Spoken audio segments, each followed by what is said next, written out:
गंगा जी हरियाणा से। मर जी, ऐसा कहा जाता है कि इंसान पूरी जिंदगी कुछ ना कुछ सीखता रहता है। मर जी, आपके भी जीवन में कुछ अभी सीखने के लिए बाकी है महाराज जी, या सीख हाँ, रहे हैं? बाकी है। क्योंकि वो ज्ञान अनंत है, इसलिए जब उसका अंत नहीं है तो हम कैसे कह सकते हैं कि हम पूर्ण ज्ञानी हैं। वो अनंत ज्ञान है, अनंत वैराग्य है, अनंत प्रेम है हमारे परमात्मा का। इसीलिए वेद भी नेति नेति कहते हैं। वेद कहते नहीं, इतना ही नहीं है। क्योंकि अगर वेद भी प्रमाणित कर दे कि वो इतना ही है तो उसे अनंत नहीं कहा जा सकता।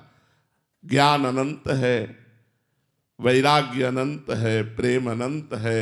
इसलिए साधु का पूरा जीवन अनुभव युक्त होने पर भी प्रतिपल अनुभव होता रहता है, प्रतिपल अनुभव होता रहता है। तो अनुभवी संतों से हम इसीलिए सुनते हैं कि वो जो 10वें वर्ष में अनुभव किया वो 10 सेकंड में हमें प्रदान कर देते हैं। तो अनुभव तो चालू ही है, साधक साधक ही रहता है, सिद्ध होने पर भी साधक रहता है, क्योंकि प्रतिपल अनुभव बढ़ता जाता है और वो अनंत है, इसलिए कभी पूर्ण नहीं होता।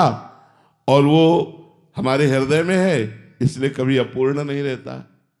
वो हमारे हृदय में है इसलिए अपूर्ण नहीं रहता, और वो अनंत है इसलिए कभी पूर्ण नहीं रहता। इसलिए जब किसी महापुरुष को देखो तो वो दैन्य भाषा में बोलेगा, मैं अधम हूं, मैं नीच हूं, हाँ हम पर भगवान की कृपा है, बस ऐसी बात बोले। क्योंकि वो असीम समुद्र है, अथाह समुद्र है ज्ञान का।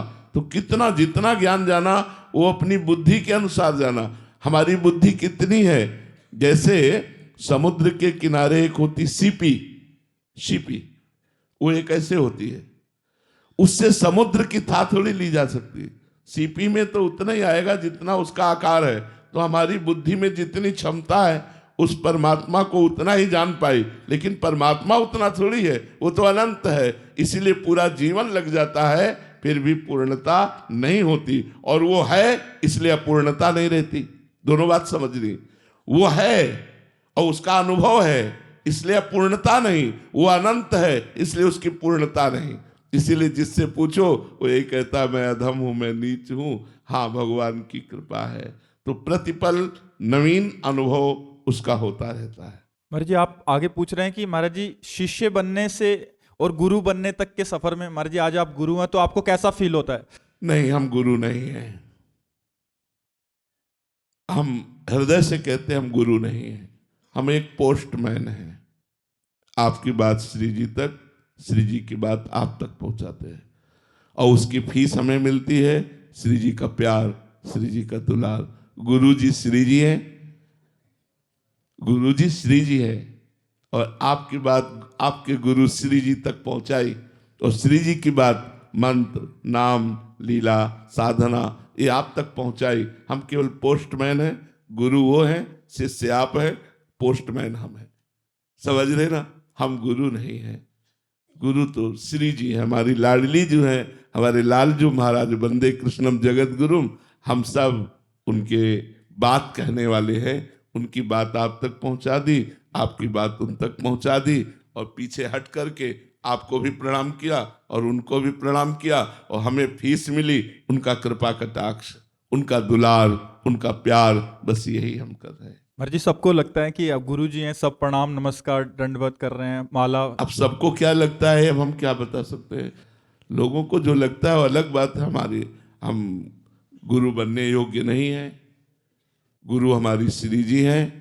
हमारा कार्य जो हमें गुरुदेव ने दिया, ये बांटो, वो बांट रहा हूं, उनका कार्य, उनकी नौकरी कर रहा हूं, उनकी बात उनको बता देता हूं, आपकी बात श्री जी को बता देता हूं। श्री जी ये सब आपकी शरण में है, आपके हैं, अब आप देख लीजिए। बस इतना कार्य हमारा है। हम गुरु नहीं हैं, हम शरणागत प्रियालाल के हैं। प्रियालाल ही हमारे गुरु हैं, वही आप सबके गुरु हैं, वही आप सबका पालन पोषण उद्धार करेंगे। हम तो निमित्त मात्र केवल हैं। महाराज जी शिष्य बनना कठिन है, गुरु बनना कठिन है? शिष्य, शिष्य बनना कठिन है। जो सही शिष्य बन गया वही गुरु बन जाता है। शिष्य बनना कठिन है, सबसे कठिन कार्य है शिष्य बनना। क्योंकि क्योंकि इसमें अहंकार को पूर्ण समर्पित करना होता है, तन मन वचन से उनकी दासता। बहुत कठिन है, बहुत कठिन है। अपने अहंकार को नष्ट होते देख करके कोई अच्छा साधक प्रसन्न होता नहीं तो जलता है। तो गुरुजनों की जो मार पड़ती है वो अहंकार पर पड़ती है, और अहंकार की मार सबको बर्दाश्त नहीं होती। श्री नारदानंद सरस्वती जी के शिष्य विवेकानंद जी नैमिषारण्य में, अब वो युवराज से मतलब आगे के महंत बनने वाले थे, तो सज धज करके ऐसे सत्संग चल रहा था, आए, उनकी दृष्टि पड़ी, तो महापुरुष थे, उनका क्या खड़े हो जाओ, खड़े कर दिया। एक आदमी से कहा गौशाला से जाओ गोबर गीला करके लाओ, पूरी छबिया भर के इसकी खोपड़ी पे रख दो। और पूरा गीला गोबर टपक टपक के पूरे सब कपड़ा लता उनके जितने सब, वो बस वैसे खड़े। बाद में पूछा कैसा लगा, बोले गुरु जी कृपा है। बोले जाओ स्नान कर लो, नए वस्त्र पहन कर आ जाओ। अब गुरुजन ये देखते हैं तुम्हारा अहंकार कहाँ है, दोष दृष्टि नहीं, पूर्ण समर्पण का मतलब निर्दोष दृष्टि गुरुजनों पर। ये जीवन, ये प्राण, ये आपका है, आप चाहो जैसे चाहो जहां चाहो वहां लगा दो, ये आपका है। तो सबसे कठिन होता है समर्पण, सबसे कठिन समर्पण होता है। अगर समर्पण हो गया शिष्य का तो गुरु स्वरूप ही हो गया, अभेद हो गया।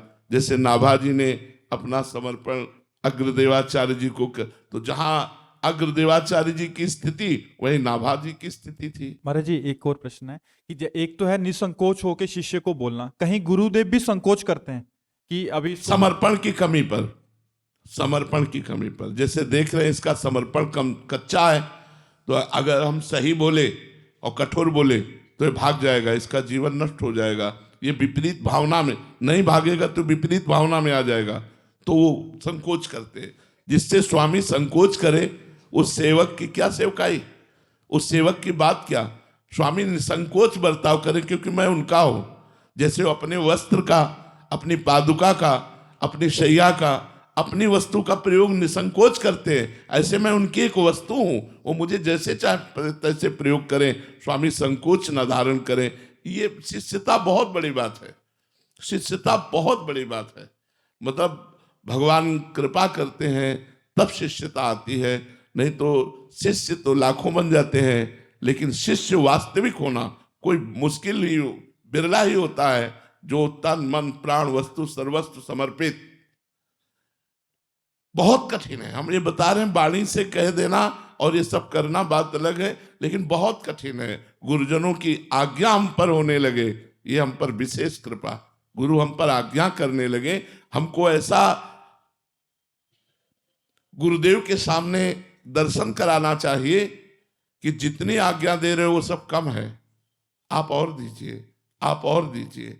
और प्रतिपल उनका उत्साह बढ़े गुरुदेव का कि हमारी, जब गुरुदेव निसंकोच कोई आज्ञा हमको देने लगे तो समझो कि अब हमारी शिष्यता परिपक्व हो रही। जब गुरुदेव संकोच करने लगे तो फिर ठीक नहीं, उसी को पुकारा जाएगा जो समर्पित है। चलो कपड़े खराब हो गए, चलो ऐसा करो, उसको बोला जाएगा जो पूर्ण समर्पित है। दूसरे नहीं नहीं आप रहने दो, आप रहने दो, चल तू चल तुम ये कर, क्यों? क्योंकि वो समर्पित है। महाराज जी इससे भागवतिक स्थिति में भी फर्क पड़ेगा शिष्य की। हाँ बिल्कुल, जो जितना समर्पित है उतने गुरु का प्रसाद उसके ऊपर प्रकाशित होता चला जाएगा। गुरु प्रसाद क्या है महाराज जी? भगवत तत्व में स्थित होना, द्वंद्वातीत हो जाना, कालातीत हो जाना, मायातीत हो जाना। जितना गुरु प्रसाद जागृत होता जाएगा उतने उसे ब्रह्मबोध होगा, भगवत प्रेम होगा, प्रिया प्रीतम में तन्मयता होगी, संसार से घोर वैराग्य हो जाए। ये सब गुरु कृपा से संभव है, गुरु कृपा से। महाराज जी ऐसा भी होता है कि वो संभाल ना पाए उसको? जब गुरु कृपा है तो संभालने का प्रश्न नहीं उठता, क्योंकि कृपा ही माँ की तरह संभालती है। जो गुरु कृपा है वही माँ की तरह शिष्य को संभालती रहती है। श्री राधा वल्लभ लाल की जय।